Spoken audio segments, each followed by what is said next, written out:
This is the Frank and Friends show. Hi there, I'm Frank Murphy. And I'm Nate Evans. What? Nate Evans? The Nate Evans? From the Temptations Revue? That's me. Oh my gosh. Well, I'm so happy that you're here. Nate, let's hear it for Nate Evans. We're having a house party here because you are having a great party coming up on October 9th. We're going to talk about that. First, of course, I'd like to thank you for watching, liking, sharing, and subscribing to the Frank and Friends show. Find us on YouTube. Well, obviously you found us on YouTube, but hit that subscribe button and ring the bell for notifications so that you don't miss any of our upcoming episodes. You can also listen on any of the audio podcast apps in case you don't want to look at us. That's an option we offer, is the non-video version, and that's on everything. And when you do go to our website, frankandfriendsshow.com, you'll see, of course, all of our past episodes, but you also can buy luxurious merchandise like the Frank and Friends Show towel, which I won't fully unfold because the towel folding fairies won't be back until the end of the episode. But we have that, and of course, show us your mug there, Nate, if you don't mind. That's some of the other fine merchandise you can get. Just hold that right up into the camera. You can get these beautiful mugs. We've got hats, we've got t-shirts, and everything else on our website. So, Nate Evans, you've got so many great events over time. I mean, I've met you really, it was originally through Alzheimer's Tennessee, because the Temptations Revue was the headline entertainment for several years. Mike Hammond arranged for that at the Alzheimer's Tennessee benefit. That's where I got to see you guys multiple times, and the show you put on is tremendous, absolutely tremendous. Thank you, Frank. Thank you. We aim to please. Well, you succeed at pleasing, is what I'm trying to say.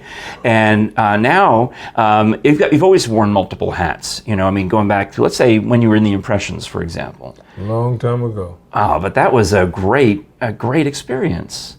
It was. Tell me about the Impressions a little bit. Well, you know, those Curtis Mayfield, Fred Cash, Sam Gooden. Wow. Jackie Wilson was a friend of mine, and and because of his efforts, you know, that propelled. Because he had gone on to his solo career by then, right? Oh, he was a superstar by that time. Yeah. And because of him, that propelled me to get into the Impressions, and nice. I started from there, and you know, we danced on from there. Yeah. Now, one of the things, we've got the Soul Train Scramble Board behind you, and we're going to be talking about the big Soul Train Party Express coming to Knoxville, hosted by my good friend Sil Cozart. And your promoter hat is on for this one, and that's why we're talking about it. But while I'm connecting the dots between Nate Evans, the Impressions, and Soul Train, I want to hear about, you know, you being on Soul Train out in Los Angeles. You know, I would, under other circumstances, I might try to do my, you know, Don Cornelius, peace, love, and soul, but I would never, ever attempt that in the presence of someone who actually knew Don Cornelius. Because remember, I'm a radio DJ. That's really what I at heart am. So when you see someone like Don Cornelius, who is at the peak of that profession, I want to know about being on Soul Train with the Impressions. Well, first of all, the soul. That was done by Joe Carr. Oh, yeah? It wasn't done by Don Cornelius. Because see, I'll tell you that's how little we were told in our neighborhood. Okay. Yeah. Okay. And we watched the show, but Joe we didn't Carr understand. was a disc jockey out of Chicago, Yeah. and friends with Don and myself and a whole bunch of other people, you know, that hung around in Chicago during those days. But Don didn't actually do that. Oh, all right. His announcer. Okay. Yeah, you know. So, but when you're on the show with the Impressions, I mean, it wasn't just one performer. It was a dance show with multiple acts on. What happened? Usually there are two Yeah. acts on. When we were on there was I remember Shaka Khan was on with us. Oh my gosh. She had just come from overseas and just made it in that Saturday morning in time to you know, hit the stage with Did they do it live back then? Well, you shoot it live. Oh, live to tape. Yeah, and then when you see it, you know. Yeah, yeah.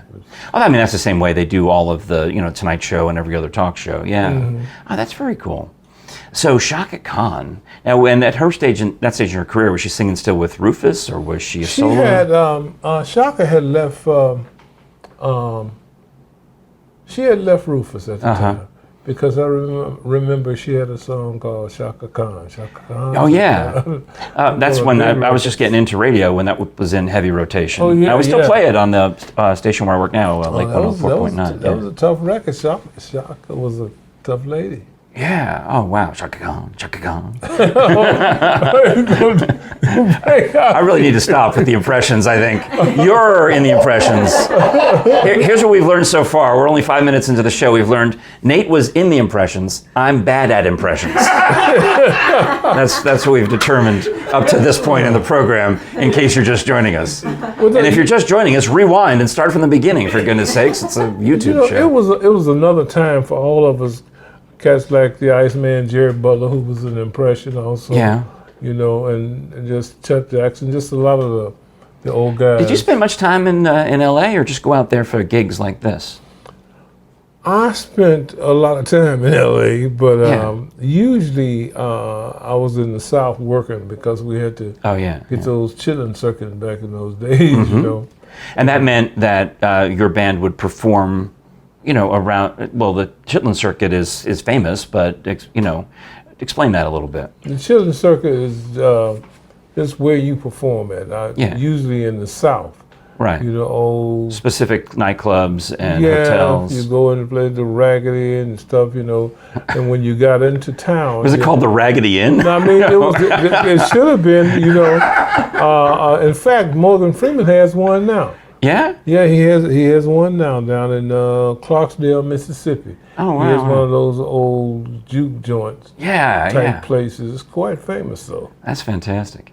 So I was curious, being a radio guy, if you knew any of the Los Angeles DJs, like Art LeBeau or some of those guys. I know who he is. Yeah, because he's still going. He's at 90-something and still playing soul records.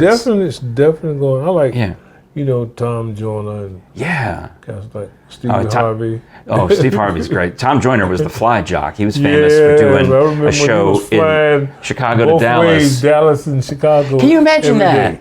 Every day. Let me talk a little behind the scenes radio for a second. This was so mind-bogglingly shocking to us in radio that Tom Joyner would do a morning show, I think in Chicago, then get on a plane every day, fly to Dallas and do the afternoon show in Dallas, and then fly back and back and back. He's the fly jock, that's what they called him. And nowadays, we have people who are forced to do that in order to keep their jobs, but you do it all from the same studio and you do it all on a computer. Some of us don't even have to leave our houses. We've got a microphone strapped to the kitchen counter and we just do the radio show from home, and you could be on in any city. And we were so gobsmacked thinking that the only way you could do radio in those days was to physically walk into the studio. That was the mystique of it, the magic of it. And now frankly, I'm more comfortable here. I don't necessarily wear shoes or long pants or Were you a disc jockey when WLRC ran the records? Oh, well, I started in the Washington, D.C. area in radio. That's WOOK, isn't it? Yeah, OK 100. Yeah. And that's now an oldies station or a classic rock station. No, because they're still jumping. Oh, yeah? They're still jumping, yeah. Oh, all right. I guess they changed frequencies. They used to be 100.3 or something like that. So I started, when I was there, we had OK 100 and we had Donnie Simpson on WKYS. Yeah. And, oh, man, that was, and Candy, oh, wow, she had the best voice. She was on WKYS also, and I'll have to Google it, get her name. I forgot. You just talking about it brought me back to mind of her. But I was working on a top 40 station. I was playing Shaka Khan records, mixed in with Huey Lewis and the News. Oh yeah, during those days we were hitting Howard. Yeah, we were hitting at Howard Theater. And the Apollo and the Regal. Oh man, And those were the days. And I didn't get out to Los Angeles until the 90s. So I was out there for 10 years in the 90s, and then I've been now in Knoxville for 20 years, since 2002. So how is it that I've met you so many times in Knoxville? What's the connection between Nate and East Tennessee? I've just traveled so much during my career all over the world, and to places that people couldn't even understand what I was saying, but they loved the music. And when I came to Tennessee through another friend of mine and got involved in performing, I didn't have to go anywhere. Just you were able to stay in the Sevier County for a while, right? Yeah, I stayed here because I didn't have to travel around. Yeah. They got the theater, so people would come in to see me, and I thought that was cool. And I went very along cool with that situation. Yeah. And then I decided to rent a theater myself, the Nate Evans Theater, and do the same thing, but wanting to make more money said you need to close this place and get on the road again. Yeah. So that's what happened. So you mostly live in Georgia or here, whereabouts? Georgia. Georgia, that's what I thought, yeah. Well, we're delighted, of course, that you're coming through town to promote the big event on Sunday, October 9th. Sunday, October 9th. Yeah, we're gonna get it together. We're gonna put your platforms on, you know. You're going to play the platters that matter? The stacks of wax? the stacks of wax. We're gonna play. We're gonna strap on your boogie shoes. Dress up. Yeah, we're gonna go from that. I got some what you call them things? Some platform shoes? Yeah, I got some. They have like goldfish swimming in them or something. You ever see those ones? Yeah, I got some with the fish in the heel. Yeah. You think I'm kidding? That was a thing. I'm not sure what's going to happen because Huggy Bear is going to be in trouble messing with me at the Soul Train situation. I'm going to be fabulously crazy looking. Yes. So that's all I can say. You're going to be decked out. Well, tell me about Climax, because that's a pretty good get that you've got Climax as the headline entertainer for the Soul Train Party Express. We wanted to have a good time and have a good party. Yeah. And to be honest with you, and I won't call out his name because I don't want it to sound crazy.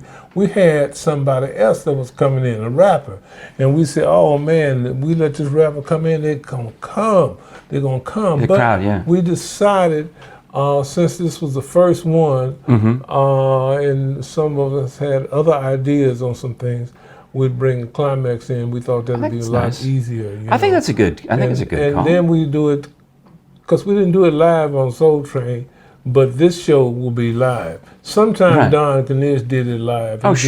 He did it live with 3 or 4 people. Well, one of my favorite venues in town is the press room where you're going to be. It's just, it's a nice space. It literally used to be, they named it because there was a printing press in there at one time when they were moving out and converting it into an event space. Like, what are we going to do with this printing press? I don't know. And they took it out, and then when they needed a name for the room, that's what they called it. But the building has had multiple names over the years. And it's amazing. I had a friend from church who had an elderly family member who passed away. They actually had her memorial service there because she used to work in that building once upon a time. And it had such meaning to the people who've been there. And the Clanaris family has done a good job of honoring that and keeping the space just, it's a great venue. Well, we're going to do something like this. This is the first time we've done it down here. And I just called Silk one day and I told him what I wanted to do, and I said, "Man, you know what? You are just the person to host this thing. You are perfect. You ain't Don Knish." I said, "But you are just the right person to host this thing." He's Don't Cornelius. So he was ready, right? He said, "Hey, man, let's do it right now. We're going to talk about it. Let's do it." Yeah. And we came on through it because, like I said, Don Knish helped a lot of black music get into the mainstream because there was no mainstream for us. On radio, on television, it was on American Bandstand. Right. But you had to have 1 million sellers to be on American Bandstand if you were black, unless you was one of Dick Clark's boys, if you think about it, they made a musical recently in the past 20, 30 years called Hairspray, which was about integrating those TV dance shows in the 1950s. I noticed the movie you're talking about. I never did see it. Yeah, it's a cute little story about Baltimore in the 1950s, 60s. Oh, they went all the way back to Baltimore. Huh? Yeah. Well, it's based on a John Waters story, and he grew up in Baltimore. He told this story of the typical musical dance show. Did you tell about Dick Clark, or he just? Oh, it's fictional. It's all fictional. But So, the guy resembles the host resembles Dick Yeah, Clark. so they just danced around the whole deal, huh? Yeah, and then they finally in the musical they're able to. Because a long time ago, Dick Clark came on every day at 4:00. Yeah. Every day at 4:00. It sounds People so weird. Get out of school and they run their ass home so they can see American Bandstand and the Three Stooges. So That's true, though. We That's ran the home truth. every day.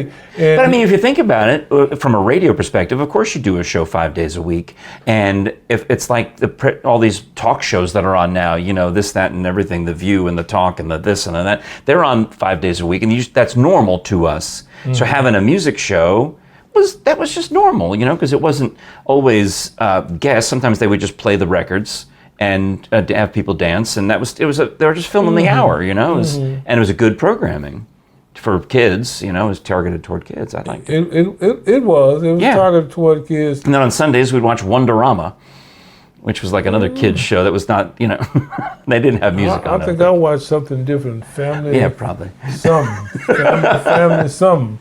But I was always into music, and the way it went down. We couldn't wait. The first time we saw Soul Train, when everybody could see it in color, Ebony and Johnson magazine and Hairspray gave him the money and they backed him, then we saw what Soul Train was all about, and that worked. Nice. That worked nicely because we were in trouble. A lot of us just couldn't get no records played because. But when the impressions get to go on Soul Train, all of a sudden there's an audience who want to buy the records. By the time that happened, the impression was stars already, so they didn't have that particular problem. You had the people trying to make it. New artists. New artists had big problems, like Chubby Checker. Now he loved Chubby Checker.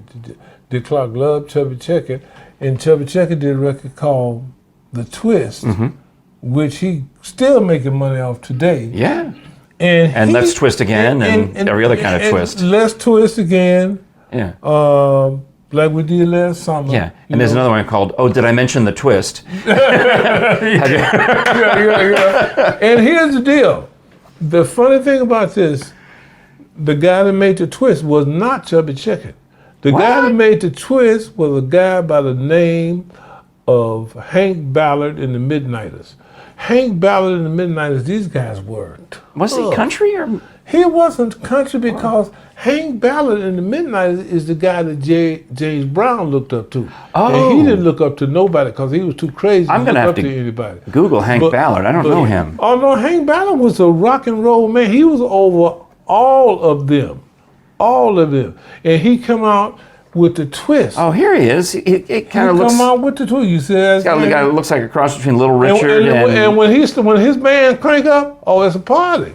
It's a party. Okay. Wow. The Midnighters. Okay, see, I have to Google it. I'm going to have to go on Spotify. He had what, Finger Poppin Time? Oh, see? He had, remember Finger Poppin Time? No, this is before my time. I'm going to have to. He had all the stuff, and they all loved it. But he had to have first. Here it is on YouTube. Hank Ballard, The Twist, just like you said, and the original twist. Just like Chubby Checker. But the difference of it is, Hank didn't dance. and Chubby Checker was a fat boy doing a dance that everybody can do. Now everybody looked up that we can all do this. All we got to do is do this. And then everybody was doing it all the way. Genius. Now Hank was too pretty. He ain't had time to do that. You was too pretty. He's doing his hair. I'm saying he's got. Making sure his car is right. But yes, he's very. But when you hear Hank Ballard sing this, he sounds just like Chubby Checker. Unbelievable. And Dick Clark bought into it, and Chubby Checker made his second. Well, and that was how you'd be surprised. All right, well, let me take a pause. We're going to get to the Soul Train Scramble Board with Nate Evans of the Temptations Revue. But I'm going to take a quick pause for a word from our sponsor, bonezones.com. Don't forget the S. Because I can't. Bone Zones. Zones with an S, Bone Zones. We had a great event. Dr. Bill Bass, the amazing forensic anthropologist, turned 94 years old. And we had the birthday party for him at Cherokee Caverns. So I want to show you, if you missed out on it, you missed out on this goodie bag. And the reason I'm bringing it up is our next event at Cherokee Caverns is going to be right before Halloween, a week before Halloween, on Monday, October 24th.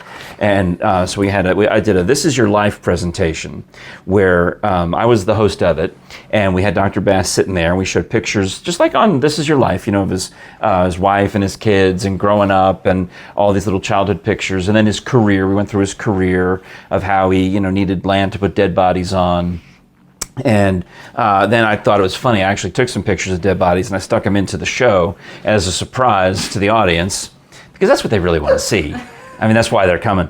So we gave out these little dish towels, and I don't know if you can see this. It's too hard to see, but every bone in the body there is labeled. So where it says the arm, it says humerus, radius, ulna, femur, tibia, fibula, all the things. Well, we don't want to miss seeing this. Yeah, this is good stuff.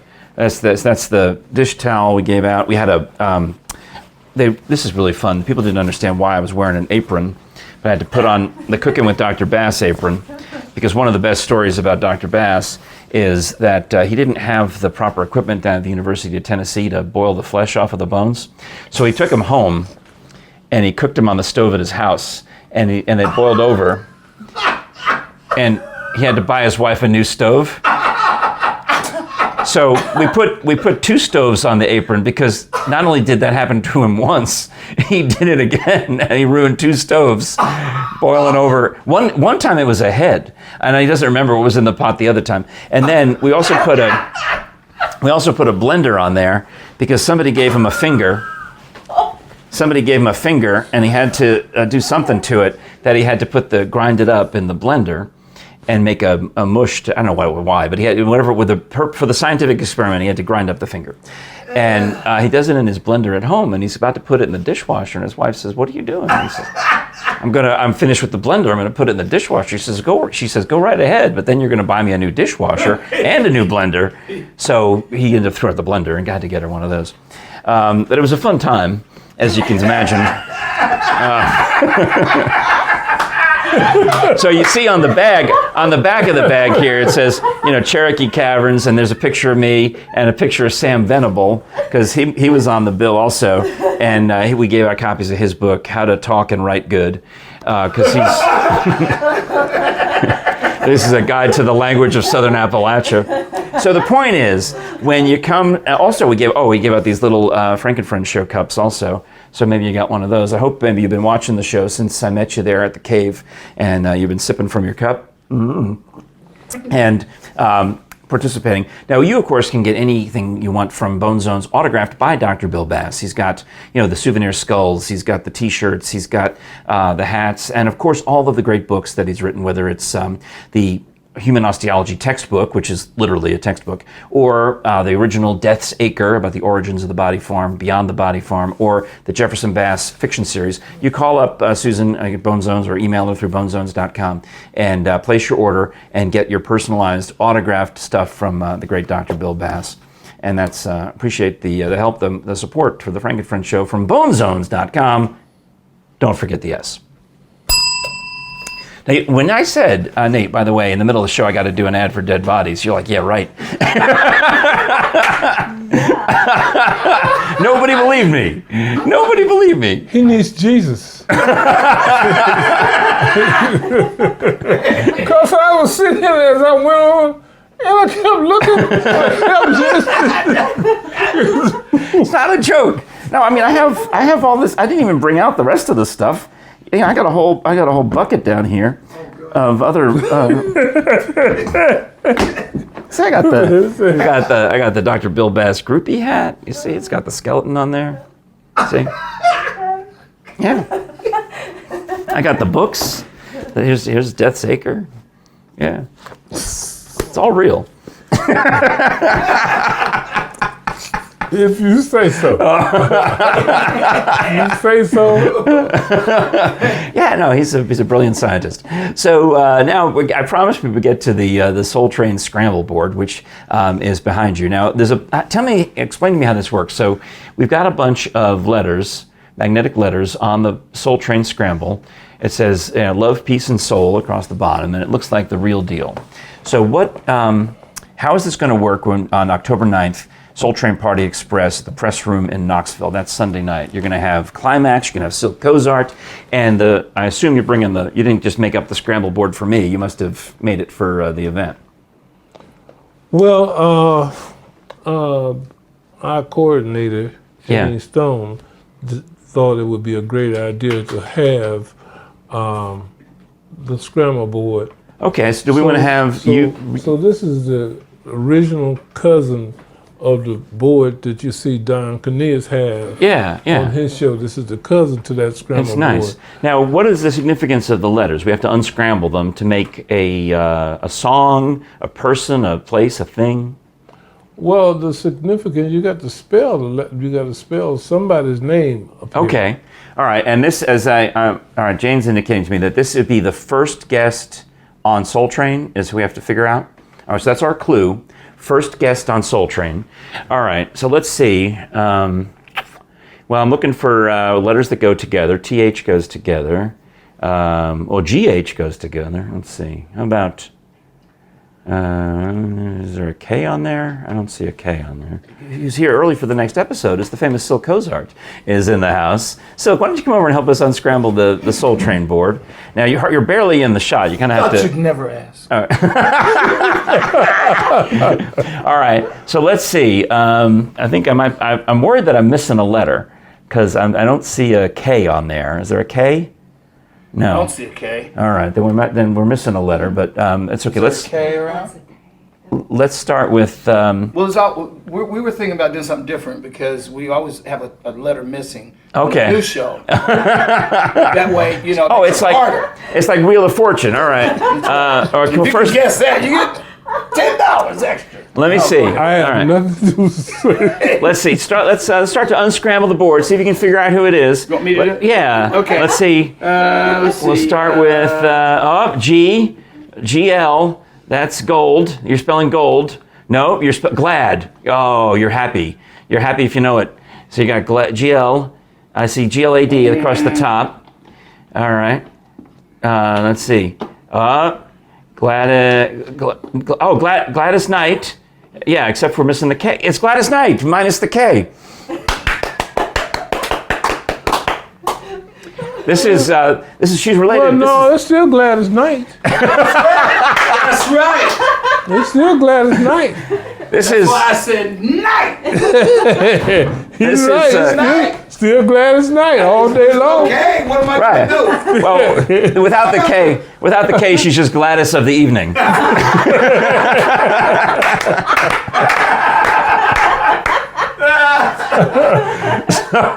So before get yourself a K before the show. What happened to the K? It's probably in the car. It's probably in the car. I was only responsible for these letters. You got to be kidding me. I thought you were in charge of the K, man. I was in charge of the T. I brought the T. All right. Speaking of tea, we got to try some of Silk's whiskey. All right, sip that tea. So Soul Train Party Express, it says part 1, so obviously it means this is going to go well and you're going to have more of these down the road. I'm excited about it. That's the plan. Yeah. So very good stuff. Joyce Irby and her Femme Mafia from the original Climax. So Joyce is one of the original Climax members, and she sang lead on the hits. You know, I Googled her and I saw, wow, she's of all the Climax members, the one you want to see. The hippest trip in town. Now, there is an event that Silk has been promoting on Facebook and elsewhere, but really you get the tickets through Eventbrite. And I use the Eventbrite app for other things, so I get notified of, it's an easy way to do it, of local events. You can even search through Eventbrite and find this, but it's not hard to find at all. I mean, I literally Googled Soul Train Knoxville, and I also and it came up with multiple links to it. And if you look on Eventbrite, it says Soul Train Party Express. Looks like 7 p.m. to 10:30 p.m., the press room. You can buy your tickets right on there and have a great night. This is a great night, date night, You definitely want to bring a loved one to dance to Climax. And before they come on, they're going to have, what else? Just Silk's going to be doing his magic. I guess I'll ask him when he gets here. You know some magic?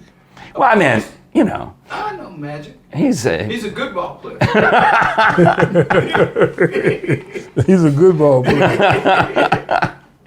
Well, awesome. Well, Nate, I'm proud of you. I'm delighted that if you're a friend and delighted that you're here on the Frank and Friends show. Thank you, man. And we had a lot of laughs. I appreciate you allowing us to come. And tell me a little more about the Temptations Revue before you go, because I love the way you do that. I love the way the music of the Temps. We just, as they say, we just keep on singing. We'll be with the Manhattans in a few weeks. And you're available for bookings all year. Yeah, we keep going. We're trying to put something together now, but you'll hear about it as we go. We're trying to make sure that it happens, you know. That's great. And we have some great talent that's ready to just explode. Yeah. And we think that's gonna happen. Well, good.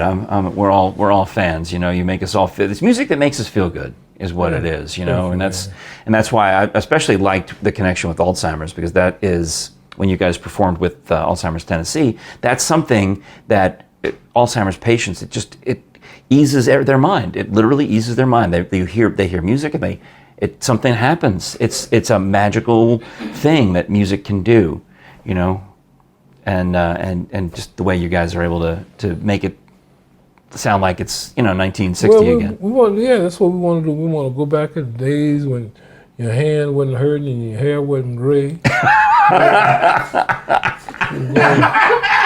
Until you didn't have no children. Just start with the wife. But it usually ain't the wife's fault. You have a bunch of problems, but she ain't part of the problem at all. Well, yeah, if mama ain't happy, ain't nobody happy, is what we used to say, right?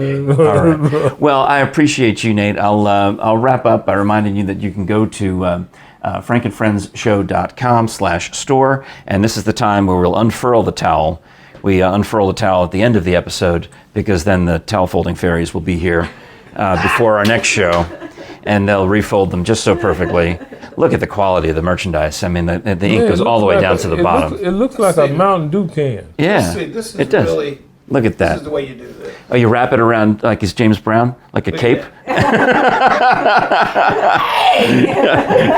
that's right. That's what we do. If this were the end of the James Brown show, I go, all right, here you go, kid.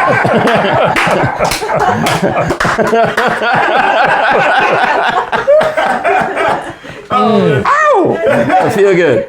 That's at frankandfriendsshow.com. Boy. All right.